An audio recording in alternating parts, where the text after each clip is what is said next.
What if you're slowly destroying your GMC without even knowing it? 15 mistakes. Over $20,000 in repairs. Most GMC owners are making at least 5 of them right now. Stay until the end for the worst one. It looks harmless. Most owners do it every week, and it's the fastest way to kill an engine. Mistake number 1, using the wrong oil viscosity.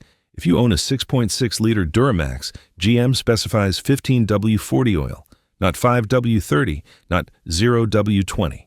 That engine runs hot under load and needs thicker oil to protect the bearings and cylinder walls. Using thinner oil might give you easier cold starts and slightly better fuel economy, but over time, it breaks down faster under heat and pressure. The result is accelerated wear on your crankshaft bearings, camshaft lobes, and piston rings. I've seen Duramax engines need complete rebuilds at 150,000 miles because owners used the wrong viscosity for years.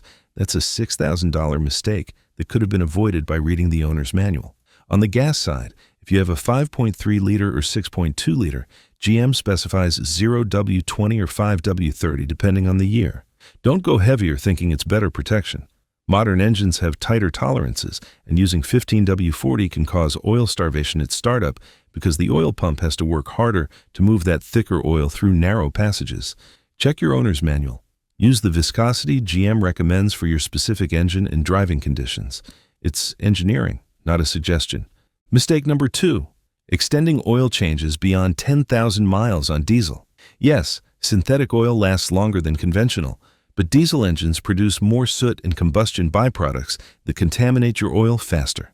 The high compression ratios and constant heat cycles break down even the best synthetic oil. GM recommends 7,500 miles or 1 year for the Duramax, whichever comes first. Some owners push it to 10,000 on mostly highway driving, but going beyond that is asking for trouble. Contaminated oil gets thick and sludgy. It can't flow properly through narrow oil passages. Your turbocharger, which relies on clean oil for lubrication and cooling, starts to suffer.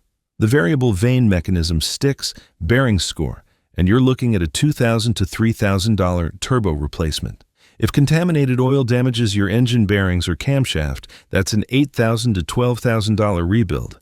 I've talked to owners who thought they were saving money by stretching oil changes to 15,000 miles. They ended up spending 10 times more on repairs. Change your oil every 7,500 miles. No exceptions. It's the cheapest insurance you can buy for a diesel engine. Mistake number 3, using cheap oil filters. The $8 filter and the $20 filter are not the same. Cheap filters use lower quality filter media that can collapse under pressure, especially in a diesel where oil pressure exceeds 60 psi at operating temperature. When the media collapses, the bypass valve opens and unfiltered oil circulates through your engine. Metal particles, soot, and contaminants grind away at your bearings, camshaft, and cylinder walls. The oil looks clean when you drain it, so you think everything is fine. But inside the engine, microscopic damage is happening with every mile. I've seen engines with severe bearing wear at 100,000 miles because of cheap filters used over 5 or 6 years. The owner saved maybe $60 total on filters and ended up spending $3,500 on an engine rebuild. For GMC trucks, use AC Delco filters. Part number PF63E for most 5.3-liter and 6.2-liter gas engines. PF2232 for Duramax diesel. They cost $18 to $22, but they're built to GM's specifications with better media, stronger construction, and higher dirt holding capacity. A $20 filter can save you a $3,500 rebuild. Don't cheap out on something this important. Mistake number 4. Never changing transmission fluid. GM markets certain transmissions like the 6L80 and 8L90 as having lifetime fluid that never needs to be changed. That's technically true if you define lifetime as the warranty period, usually 100,000 miles or 5 years. But if you want your transmission to last past 150,000 miles, you need to change that fluid. Transmission fluid breaks down over time. It gets contaminated with metal particles from the clutch packs and gears. It loses its friction modifiers and anti-wear additives. When that happens, your transmission starts to slip. Shifts get harsh or delayed. You might notice a shudder when accelerating from a stop. By the time you feel those symptoms, the damage is already done. The clutch packs are worn, the valve body is scored, and you're looking at a $3,000 to $4,500 rebuild, or even a complete replacement that can run $6,000 or more. I recommend changing your transmission fluid every 60,000 miles if you tow regularly, or every 80,000 miles if you don't. Use GM-approved Dexron 6 fluid. Don't use universal or aftermarket fluids unless they specifically meet GM's Dexron 6 specification. Drop the pan, replace the internal filter, clean the magnet, and refill with fresh fluid. That service costs $200 to $300 at a shop, or about $80 if you do it yourself. Mistake number 5, towing in overdrive instead of tow/haul mode. A lot of owners think tow/haul is only for heavy loads or steep mountain grades. That's not true. Tow/haul mode should be used anytime you're towing anything over 3,000 pounds, even on flat highway driving. Tow/haul does 3 critical things.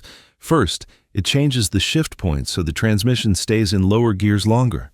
That keeps the engine in its power band and reduces the number of shifts. Second, it locks the torque converter earlier and keeps it locked longer. That reduces heat and slippage inside the transmission. Third, it activates engine braking when you let off the throttle, which saves your brakes and keeps your speed under control on downhill grades. When you tow in normal drive mode, the transmission hunts for gears constantly. It shifts up to save fuel, realizes it doesn't have enough power, and shifts back down. Every time it shifts, the clutch packs engage and disengage. That generates heat, and heat is the #1 killer of automatic transmissions. I've seen owners tow a 7,000-pound camper across the country in normal mode. By the time they got home, their transmission was slipping and the fluid smelled burned. They needed a rebuild. If you're towing anything over 3,000 pounds, use tow/haul mode. Keep your transmission cool and it'll last 300,000 miles or more. Mistake number 6, mixing DexCool with universal coolant. GM uses DexCool, an orange-colored, long-life coolant that's supposed to last 5 years or 150,000 miles. But when owners don't know what DexCool is, and their coolant gets low, they top it off with whatever green universal coolant is on the shelf at the auto parts store. When you mix DexCool with a green universal coolant or a different type of extended-life coolant, you create a chemical reaction inside your cooling system. The two coolants don't mix properly. They form a gel-like sludge that clogs your radiator, heater core, and water pump passages. I've seen engines overheat because the radiator was 50% blocked with sludge. I've seen heater cores completely clogged so the truck had no heat in the winter. And I've seen water pumps fail prematurely because the sludge damaged the impeller and bearings. Replacing a radiator costs $600 to $800. A heater core replacement can run $1,200 to $1,500 because the entire dashboard has to come out. And if your engine overheats and warps the cylinder heads or blows a head gasket, you're looking at $3,000 to $5,000 in repairs. If your coolant is low, only add DexCool. GM part number is 123786 or 123468, depending on the concentration. You can also use a DexCool-compatible coolant like Prestone Extended Life or Xerox G05, but make sure the bottle specifically says it's compatible with DexCool. Mistake number 7, ignoring coolant flushes. DexCool is rated for 5 years or 150,000 miles, but that doesn't mean you should wait that long. Coolant breaks down over time. It loses its corrosion inhibitors and pH balance. When that happens, your cooling system starts to rust and corrode from the inside out. The water pump is usually the first component to fail. The impeller corrodes, the bearings wear out, and the pump starts leaking. A water pump replacement costs $300 to $500 in parts and labor. Next, the radiator starts to corrode. The thin aluminum tubes develop pinhole leaks. A new radiator costs $600 to $800. Then, the heater core goes. That's the most expensive repair because the entire dashboard has to be removed to access it. $1,200 to $1,500 in labor alone, plus the cost of the heater core. All of this can be prevented by flushing your coolant every 5 years or 100,000 miles, whichever comes first. A coolant flush costs about $150 at a shop, or you can do it yourself for about $50 in coolant and distilled water. Mistake number 8, using cheap diesel fuel. Cheap fuel from no-name gas stations or low-volume truck stops can contain water, dirt, and other contaminants that damage your fuel system. Water is the biggest risk. Diesel fuel naturally attracts water through condensation, and if the gas station's underground tanks aren't maintained properly, that water ends up in your fuel tank. When water gets into your fuel system, it corrodes your injectors, damages your high-pressure fuel pump, and causes your engine to run rough or not start at all. On 2011 to 2016 Duramax engines with the CP 4.2 fuel pump, water contamination is especially catastrophic. That pump has extremely tight tolerances, and if water gets inside, it can cause the pump to seize. When the CP4 pump fails, it sends metal shavings throughout the entire fuel system. That means you need to replace the pump, all 8 injectors, both fuel rails, the fuel lines, and sometimes even the fuel tank. Total cost, $8,000 to $12,000. I've seen this happen to owners who filled up at a cheap truck stop and drove away thinking they got a good deal on fuel. 2 days later, their truck wouldn't start, and their entire fuel system was contaminated. To protect yourself, buy fuel from high-volume stations, places like Love's, Pilot, Flying J, or major brand gas stations. High-volume stations turn over their fuel quickly, so there's less chance of water contamination. Always replace your fuel filter on schedule, every 20,000 miles or 2 years for the Duramax. Mistake number 9, ignoring fuel filter changes. GM recommends changing the fuel filter every 20,000 miles on a Duramax, but a lot of owners go 30,000, 40,000, or even 50,000 miles without changing it. They figure if the truck is running fine, the filter must be fine too. Here's what happens. As your fuel filter gets clogged with dirt and contaminants, it restricts fuel flow to the engine. Your high-pressure fuel pump has to work harder to pull fuel through the clogged filter. That extra strain causes the pump to run hotter and wear out faster. On the Duramax, a clogged fuel filter can also cause low fuel rail pressure. When that happens, you'll notice a loss of power, rough idling, and longer cranking times when you start the engine. If you ignore those symptoms and keep driving, the pump will eventually fail. A fuel filter costs $30 to $50. A high-pressure fuel pump costs $1,500 to $2,000, plus labor. Change your filter every 20,000 miles, and you'll never have to worry about pump failure. Mistake number 10. Skipping differential fluid changes. Your GMC's rear differential is one of the hardest working components on the truck, especially if you tow or haul heavy loads. But most owners never think about it until something goes wrong. GM recommends changing the differential fluid every 50,000 miles if you tow regularly, or every 100,000 miles if you don't. But I've seen trucks with 200,000 miles that have never had the differential fluid changed. When you drain it, the fluid comes out black and contaminated with metal shavings. It's barely doing its job anymore. When differential fluid breaks down, it loses its ability to lubricate the gears and bearings. The gears start to wear and develop pitting. The bearings start to whine, and eventually, the differential fails completely. You'll hear a loud clunk or grinding noise from the rear end, and the truck won't move. A differential rebuild costs between $1,500 and $2,500 depending on whether you have the 9.76-inch or 11.5-inch rear axle. Changing your differential fluid is easy and cheap. A shop will charge about $150 to $200, or you can do it yourself for about $50 in fluid and a new gasket. Use 75W90 synthetic gear oil that meets GM's specification. For limited slip differentials, make sure you add the friction modifier additive. GM part number is 88900 or 1052358. Mistake number 11. Never cleaning the MAF sensor. The mass airflow sensor sits in your air intake tube and measures how much air is entering the engine. Your engine computer uses that information to calculate the correct amount of fuel to inject.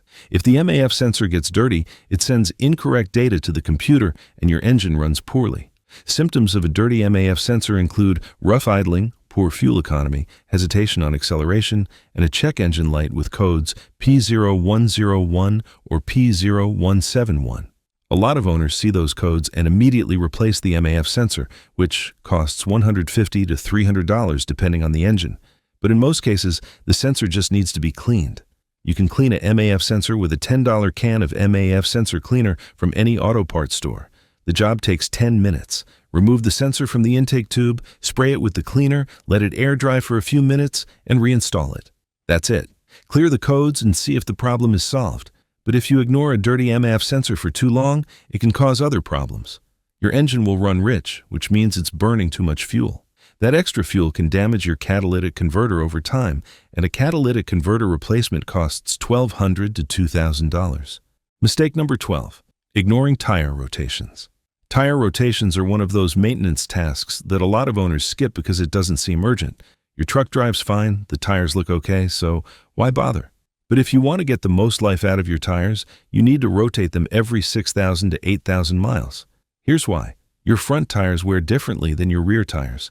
On a rear-wheel drive truck like a GMC Sierra, the front tires do most of the steering and braking, so they wear faster on the outer edges.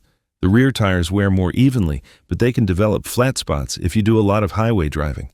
If you never rotate your tires, the front tires will be worn out by 40,000 miles, while the rear tires still have plenty of tread left. That means you're replacing tires twice as often as you should be. A set of 4 tires for a GMC Sierra costs anywhere from $800 to $1,200, depending on the brand and size. If you rotate your tires regularly, you can get 60,000 to 70,000 miles out of a set instead of 40,000. That's a savings of $400 to $600 over the life of the tires. Mistake number 13. Running the wrong tire pressure. Tire pressure is one of the most overlooked aspects of truck maintenance. A lot of owners just eyeball their tires and assume they're fine, or they fill them to whatever pressure is listed on the sidewall of the tire. Both of those approaches are wrong. Your GMC has a recommended tire pressure listed on a sticker inside the driver's door jamb. For most Sierra and Yukon models, that's 35 psi for the front tires and 35 psi for the rear tires when the truck is unloaded. If you're towing or hauling a heavy load, you should increase the rear tire pressure to the maximum listed on the tire sidewall, usually 45 to 50 psi. Running your tires underinflated causes several problems. First, it increases rolling resistance, which hurts your fuel economy. You can lose 1 to 2 miles per gallon just from running your tires 5 psi low. Second, it causes the tires to flex more as they roll, which generates heat and accelerates wear. Third, it makes your truck handle poorly and increases stopping distances. Running your tires overinflated is just as bad. It causes the center of the tread to wear faster than the edges, and it makes your ride harsh and uncomfortable. Check your tire pressure at least once a month, and always check it when the tires are cold, before you've driven more than a mile or two. Use a quality tire pressure gauge. Mistake number 14. Ignoring corroded battery terminals. Battery terminals corrode over time, especially in hot climates, or if you do a lot of short trips where the battery doesn't fully recharge. That white or blue-green crusty buildup you see on the terminals is corrosion, and it prevents the battery from making a good electrical connection with the cables. When your battery terminals are corroded, your truck might crank slowly when you try to start it, or it might not start at all. You might also notice electrical issues like flickering lights, a radio that cuts out, or warning lights on the dashboard that come and go. A lot of owners see those symptoms and assume the battery is dead, so they go buy a new battery for $150 to $200. But in many cases, the battery is perfectly fine. It just needs the terminals cleaned. You can clean battery terminals with a wire brush and a mixture of baking soda and water. Disconnect the negative terminal first, then the positive terminal. Scrub the terminals and the battery posts with the wire brush until they're shiny and clean. Rinse with water, dry them off with a rag, and reconnect the terminals. Positive first, then negative. The whole job takes 10 minutes and costs nothing. Mistake number 15. Ignoring warning lights on the dashboard. This is the biggest mistake I see GMC owners make. A check engine light comes on, and instead of diagnosing the problem, they just keep driving and hope it goes away. A tire pressure warning light comes on, and they ignore it because the tires look fine. A battery light comes on, and they figure they'll deal with it later. Here's the truth. Warning lights are there for a reason. They're your truck's way of telling you something is wrong before it becomes a major problem. Ignoring them doesn't make the problem go away. It just makes it worse and more expensive to fix. A check engine light could mean something minor like a loose gas cap or a faulty oxygen sensor. Or it could mean something serious, like a failing catalytic converter, a misfiring cylinder, or a problem with your emission system. The only way to know is to scan the code and diagnose the problem. A tire pressure warning light means one or more of your tires is significantly underinflated, usually 10 psi or more below the recommended pressure. Driving on an underinflated tire can cause a blowout, especially at highway speeds. A battery light means your alternator isn't charging the battery properly. If you ignore it and keep driving, your battery will eventually die and you'll be stranded. If a warning light comes on, don't ignore it. Get the problem diagnosed as soon as possible. Most auto parts stores will scan your check engine light for free. If you're not comfortable diagnosing the problem yourself, take it to a trusted mechanic. Now you know the 15 most expensive mistakes GMC owners make and how to avoid them. If you hear strange sounds from your truck, check out my video on the 7 warning sounds that mean you need to stop driving immediately. And if you're worried about dealership scams, watch my video on how to protect yourself. Thanks for watching. See you in the next one.